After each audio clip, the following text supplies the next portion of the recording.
지난 시간에 우리는 만물의 마지막이 가까웠다는 말씀을 생각해 보았습니다.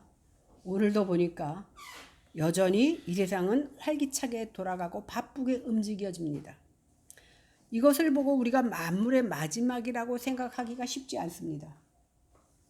그러나 성경은 만물의 마지막이 가까웠다고 분명히 말씀합니다. 물론 우리가 요즘 민감한 것은 기후변화라든가 아니면 자원의 고갈이라든가 환경이 오염됐다라는 것을 통해서 이제 이 지구상도 대재앙이 시작되겠구나라고 생각하지만 성경은 꼭 그것을 마지막이라고 말씀하지는 않습니다.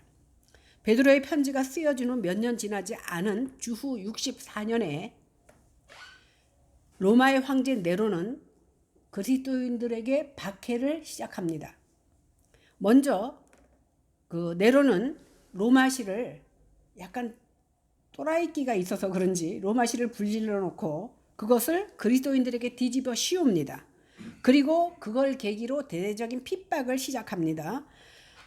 주후 70년에 결국은 로마의 디도 장군에 의해서 예루살렘이 멸망합니다. 예루살렘만 멸망하는 것이 아니라 유대인의 자랑이어요 자부심이었던 예루살렘 성전도 돌 위에 돌 하나 남기지 않고 다 멸망됩니다. 그때 죽은 사람이 110만 명이라고 합니다.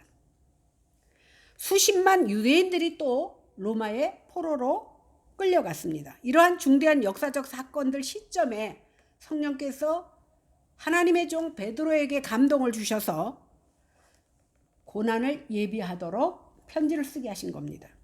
그러므로 베드로는 본문에서 아주 구체적으로 성도들이 고난을 당할 때 어떤 태도로 있어야 되는지에 대해서 권면하고 있는 것이 바로 베드로 전서입니다. 오늘 본문에서 베드로는 고난당하는 것을 이상히 여기지 말고 도리어 기쁘게 여기라 이렇게 말하고 있습니다. 그 성도들의 고난이 이 세상에서 하나님의 심판의 전조이고 이 심판 후에 성도들은 그리스도의 구속의 은혜로 말미암아 반드시 천국의 영광에 들어갈 수 있다라는 것을 오늘 말씀해 주고 있습니다. 그러니까 너희는 어디를 생각하고 천국을 생각하고 소망을 가지고 인내하라고 격려하는 말씀이 이어지는 겁니다. 12절을 다 같이 읽어보겠습니다. 시작. 사랑하는 자들아 너희를 연단하려고 오는 불시험을 이상한 일 당하는 것 같이 이상히 여기지 말고. 베드로는 오늘 성도들이 당하는 고난을 불시험이다 이렇게 얘기합니다. 저는요 은을 뽑아내는 것을 옆에서 많이 본 사람이거든요. 그 녹음실에서 그 필름을 갖다가 풀무에다 넣고 며칠을 불을 떼면요 나중에 은과 그 불순물이 완전히 갈라져 갖고 은 덩어리가 이렇게 나오는 것을 저는 여러 번 봤어요. 옆에서 하는 걸 봤거든요. 금도 똑같은 형태라고 생각합니다. 금에 있는 불순물을 몇 날 며칠을 불로 태우면 순수한 금만 남습니다. 그러므로 고난은요 이것은 뭐냐 하면 이렇게 불로 연단했을 때 금만 남고 은만 남는 것처럼 하나님께서도 우리를 연단하시고 다듬으시기 때문에 오늘 베드로는 이 시험을 불시험이다 이렇게 말하고 있습니다. 그러니까 고난은 우리를 무너뜨리려고 주시는 것이 아니라 우리를 바로 세우려고 주시는 것입니다. 다시 말해서 하나님의 연단이라는 겁니다. 이 고난을 통해서 비로소 그리스도인과 그리스도인이 아닌 것이 선명하게 드러나는데 성도는 이 고난을 통해서 우리의 삶을 하나님 앞에 점검해 볼 수 있습니다. 그렇기 때문에 고난은 제가 감히 변장하고 나타나는 하나님의 은혜다 이렇게 말할 수 있습니다. 욥기 23장 10절에 보니까 그러나 내가 가는 길을 그가 아시나니 그가 나를 단련하신 후에는 내가 정금같이 되어 나오리라 이렇게 말씀하고 있습니다. 내가 걸어가는 삶의 모든 길을 나는 몰라. 내일 일도 나는 모르지만 하나님은 아십니다. 그 가운데 고난의 풀무불 속에서 우리의 삶과 인격이 연단됩니다. 고난이 우리에게는 아픔으로 다가오지만 고난을 통해서 우리는 하나님을 볼 수 있고 하나님께 더 나아갈 수 있고 그분의 능력과 사랑을 체험하게 됩니다. 우리가 어려서는요, 잘못해서 부모에게 맞으면 그저 맞은 것만 아파서 엄마는 나빠라고 말하지만 비로소 철이 들고 나면 그것이 나를 향한 엄마의 사랑이 매로 표현됐다라는 것을 깨닫게 되는 날이 온다라는 겁니다. 그렇기 때문에 하나님께서 그리스도인에게 고난을 허락하시는 것은 부득불한 일이기 때문에 그 불시험이 온다 할지라도 절대 이상한 일처럼 여기지 말라는 겁니다. 또한 낙심하거나 좌절하거나 원망하지도 말라고 얘기합니다. 그러므로 고난에 참여하는 것을 즐거워하는 것이야말로 그리스도인이 고난을 당했을 때 취해야 될 진정한 태도요, 그 자세라는 것을 오늘 사도 바울은 말씀하고 있습니다. 13절을 다 같이 읽어보겠습니다. 시작. 오히려 너희가 그리스도의 고난에 참여하는 것으로 즐거워하라. 이는 그의 영광을 나타내실 때에 너희로 즐거워하고 기뻐하게 하려 함이라. 베드로 전서에서 가장 많이 반복되는 단어가 뭐냐 하면 고난, 즐거워하고 기뻐하라, 그 다음에 소망, 이 세 가지인데 이 세 가지 단어는 서로 연관이 되어 있습니다. 우리가 고난 중에도 즐거워할 수 있는 이유를 베드로 사도는 그리스도의 고난에 참여하기 때문에 즐거워해라 이렇게 말씀해 주셨습니다. 고난은 좋아하는 사람 없습니다. 왜? 고난이 오면 고통스럽고 힘듭니다. 그러나 그것은 주님을 위한 고난이기 때문에 우리가 기뻐할 수 있다는 겁니다.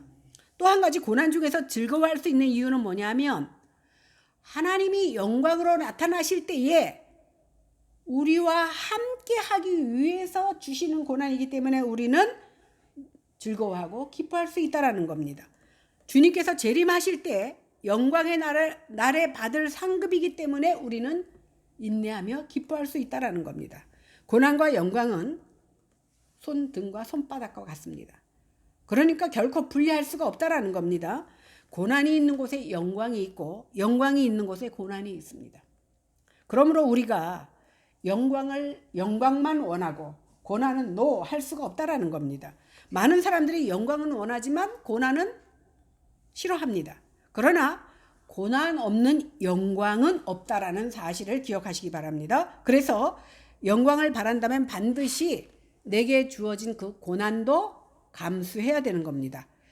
오늘 바울도 로마서 8장 17절에 뭐라고 말씀하냐 하면 자녀이면 또한 상속자 곧 하나님의 상속자요 그리스도와 함께한 상속자니 우리가 그와 함께 영광을 받기 위하여 고난도 함께 받아야 될 것이다 이렇게 말하고 있습니다.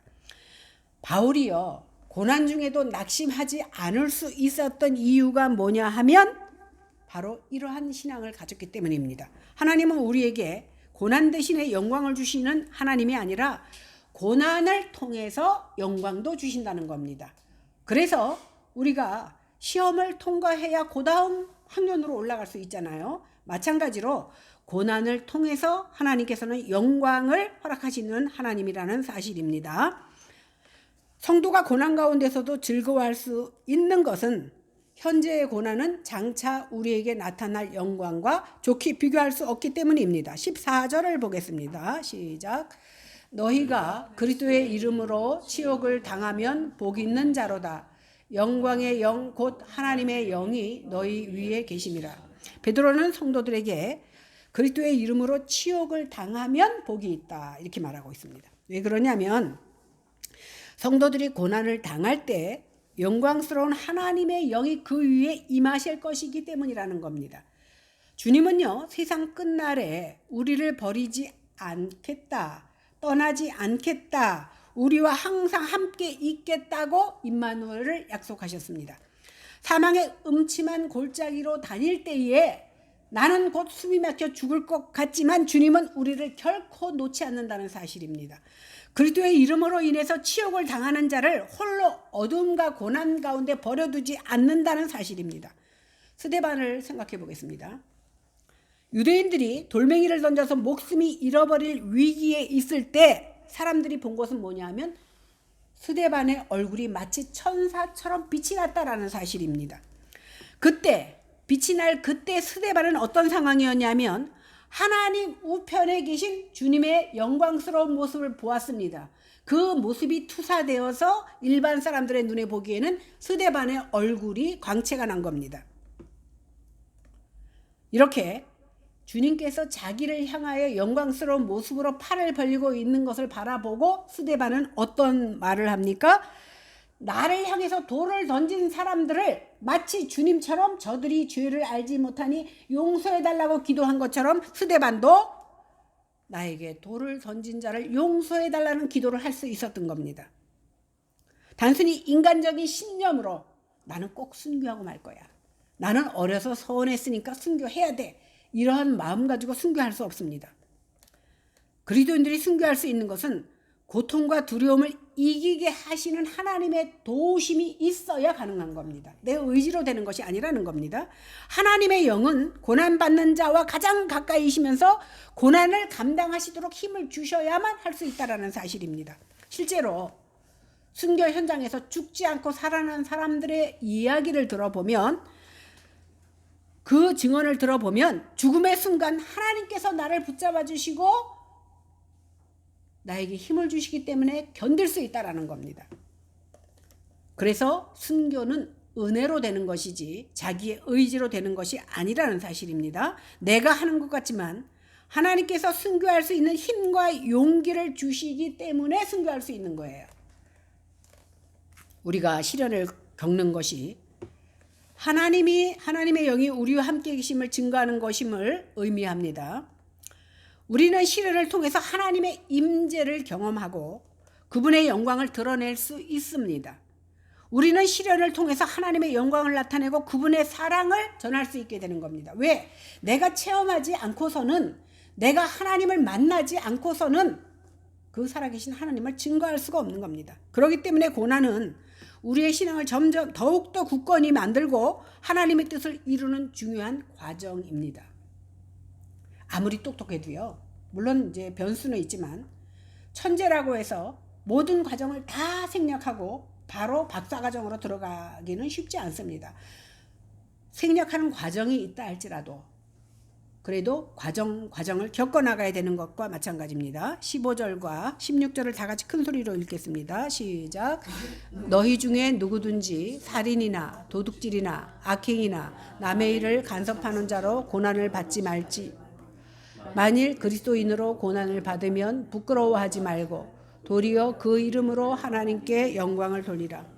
고난에는요, 내가 죄를 지어서 당하는 고난이 있고 죄가 없지만 그리스도로 인하여 고난을 당하는 것이 있습니다. 그러니까 여기서 보니까 살인이나 도둑질이나 악행이나 남의 일을 간섭하는 자로는 너희들은 고난받지 말라. 고난당하는 것은, 그런 일 때문에 고난당하는 것은 당연한 일이라는 겁니다. 그러나 성도는 그런 일 때문에 고난당하지 않도록 하라고 오늘 말씀하고 있습니다. 오히려 고난을 받게 된다면 예수 그리스도의 이름으로 하나님께 영광을 돌리는 모습이 우리 가운데 있어야 될 줄로 믿습니다. 옛날에요, 어떤 하인이 예수를 믿었어요. 근데 주인이 자기 애들은 돈도 많고 뒷바라지 잘해줬겠지만 다 잘 되고 있는데 하인은 여전히 고생 덩어리야. 그래서 물어보습니다. 야, 너는 예수를 믿는데 왜 예수 믿지 않는 나보다 못 사냐? 너 예수를 믿는데 왜 이렇게 되는 노릇이 없고 그렇게 맨날 시험만 당하냐?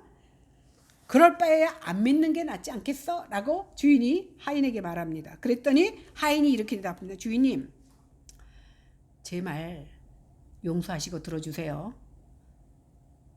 주인님이 사냥을 하는데 사슴이 2마리가 지나갑니다. 그래서 총을 딱 쐈는데 한 마리는 거기서 맞아서 죽었어요. 그러면 한 마리는 아직 안 맞았으니까 어떻게 돼요? 도망갑니다. 그러면 누구를 따라갑니까? 권사님, 누구 따라가? 어떤 놈 따라가? 죽은 놈? 죽은 놈은 그 자리에 그냥 있습니다. 그러면 살아서 도망가는 놈을 따라가야 잡을 수 있습니다. 이 말은 무슨 말입니까? 산 놈을 따라가야지 죽은 놈을 따라가진 않습니다. 다시 말해서 시험이 없는 자는 이미 마귀의 자녀가 되었기 때문에 죽은 인간이에요. 죽은 사람을 뭐 하려고 따라가? 죽은 자는 그냥 그 자리에 죽어 있습니다. 그러면 마귀가 살아있는 하나님의 자녀들을 지금이라도 자기의 자녀 삼으려고 끝까지 따르기 때문에 결국 시험을 당한다는 건 뭐예요? 마귀가 우리를 잡아먹으려고 방해하고 있지만 자기 수하에 넣으려고 별별 수단을 다 썼고 있기 때문에 시험을 당한다는 겁니다. 지금도요. 세상 사람들은 야, 너 교회 나가면 뭐 사업도 잘 되고 자녀도 잘 되고 그래야 되는데 왜 네 사업이 왜 망했어? 왜 네 아들은 대학에서 떨어졌어? 왜 너는 병들었어? 이렇게 말하면 할 말이 없을 것 같으죠. 이제 알았죠? 왜? 죽은 자가 아니기 때문에. 살아있기 때문에 병도 들고 살아있기 때문에 실패도 하고 살아있기 때문에 사탄이 우리를 가만두지 않습니다. 이런 식으로 세상 사람들이 나를 조롱할 때 우리는 어떻게 해야 됩니까? 그리스도 안에서 승리해야 된다는 사실입니다. 그러므로 고난의 진정한 의미를 알아야만 고난을 당할 때 하나님을 향해서 원망하지도 않고 불평하지도 않고 세상 사람들이 조롱해도 부끄러워하지 않는 겁니다. 진정한 하나님이 주시는 고난의 의미를 알아야만 그럴 수 있다는 겁니다. 고난은 주님의 이름의 영광을 돌릴 수 있는 최고의 찬스입니다. 우리가 고난을 받을 때 우리는 영광스러운 주님의 십자가에 동참하는 것입니다. 그리고 고난을 통해서 우리는 주님과 하나 되고 주님과 동일될 수 있습니다. 그래서 제가 말씀드렸죠. 너희가 나를 시인하면 나도 너희를 시인하리라. 입으로 시인하면. 그랬을 때 그 시인이 뭐라 그랬죠? 호몰로게이타이. 호모게이가 거기서 나왔거든요. 동질. 내가 고난에 참여하고 주님의 고난에 동참할 때 비로소 하나님은 나를 인정하신다라는 사실입니다. 그러니까 고난의 자리는 no. 그저 영광을 얻는 자리만 yes 하면은 하나님도 우리와 함께 하시지 않는다는 사실입니다. 그러면 주님의 영광이 우리의 영광이 되지 못한다는 겁니다. 그러므로 우리는 고난을 당할 때 부끄러워하지 말고 고난의 의미를 바로 깨달아서 고난을 통해서 오히려 하나님께 영광 돌리는 모습이 되어질 때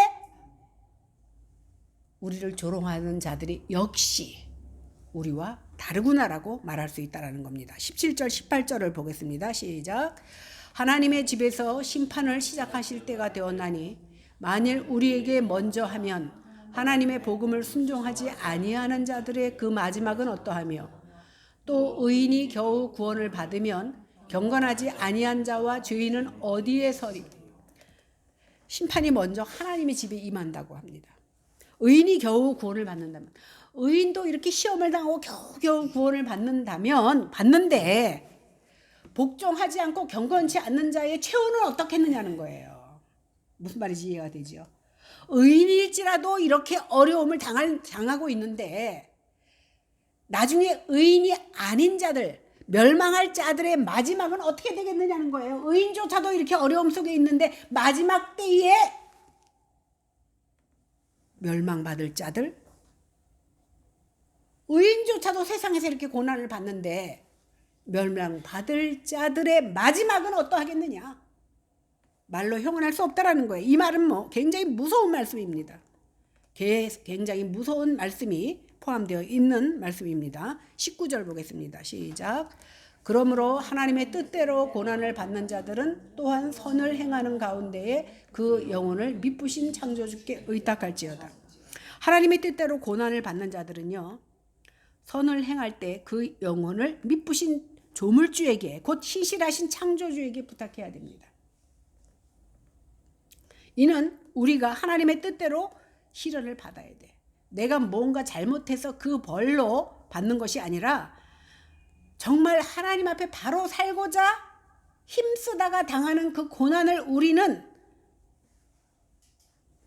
받아야 됨을 우리는 의미합니다. 시련은요, 하나님의 계획을 이해하고 그분의 인도하심을 받는 중요한 과정 가운데 하나입니다. 하나님의 뜻대로 시련을 받음으로 우리가 하나님의 계획을 신뢰하게 되고 그분의 뜻에 따라 살아가게 되는 겁니다.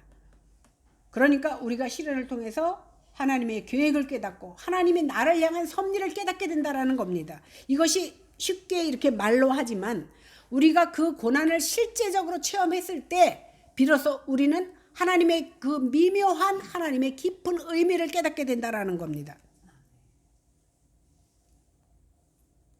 그럴 때 내가 체험한 하나님을, 내가 체험한 주님을 전도할 수 있게 되는 겁니다. 전파할 수 있게 된다라는 겁니다. 그래야만 그 사랑도 전할 수 있고 하나님 앞에 영광을 돌릴 수 있게 됩니다. 때문에 고난은요, 우리의 신앙을 더 굳건히 하고 그분의 영광을 나타낼 수 있는 아주 중요한 과정에 속한다라는 사실입니다. 사도행전 7장 59절 60절에 보니까 스데반이 돌에 맞아 죽으면서 자기 영혼을 주님 앞에 부탁합니다. 저희가 돌로 스데반을 치니 스데반이 부르짖어 가로되 주여 내 영혼을 받으시옵소서 하고 무릎을 꿇고 크게 불러 가로되 주여 죄를 저들에게 돌리지 마옵소서. 이러한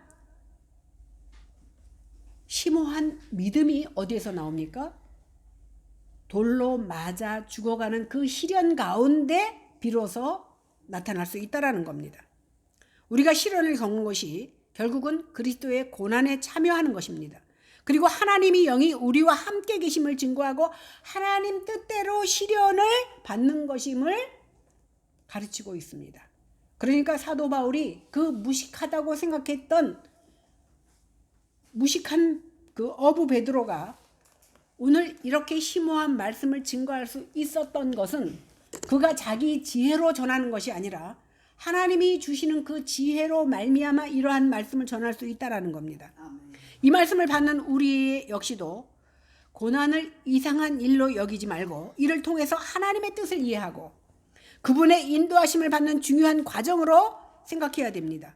고난은 우리의 신앙을 점점 더 굳건하게 만들고 하나님께 더 가까이 나아가게 하는 기회입니다. 고난과 시련이 닥칠 때 우리가 의지할 곳은 사람이 아닙니다.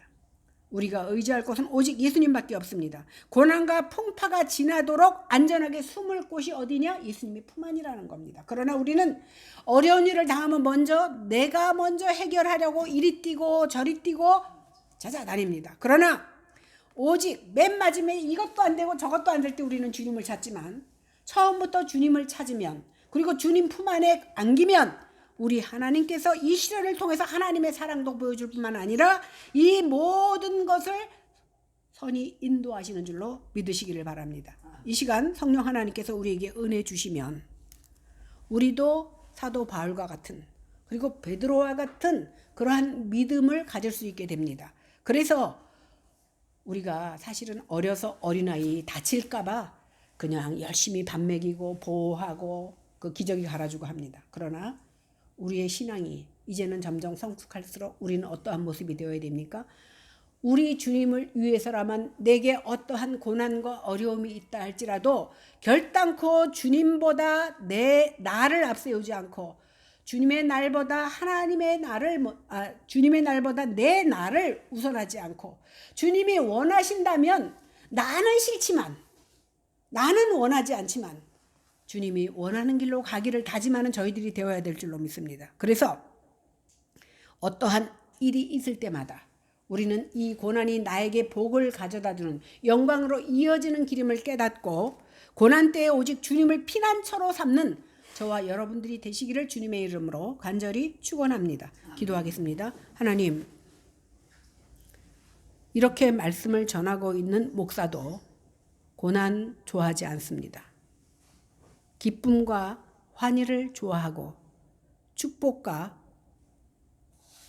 기쁨을 원합니다. 그러나 만일 주님이 내게 허락하신다면 그 허락하신 고난을 기쁨으로 즐거움으로 받아들이는 믿음이 우리 가운데 있게 하여 주시기를 원합니다. 주님께서는 내가 감당할 시험 외에는 허락지 않는다고 하셨고 이 모든 것을 감사함으로 받을 때 버릴 것이 없다고 하셨습니다. 하나님, 이러한 믿음이 우리 가운데 있게 하여 주시어서 지금은 안 될 것 같지만 주님이 손잡아 주시고 힘 주시면 주님의 힘으로 능히 이길 수 있음을 고백하는 저희들 다 되게 하여 주시옵소서. 감사드리며 예수님 이름으로 기도했사옵나이다. 아멘.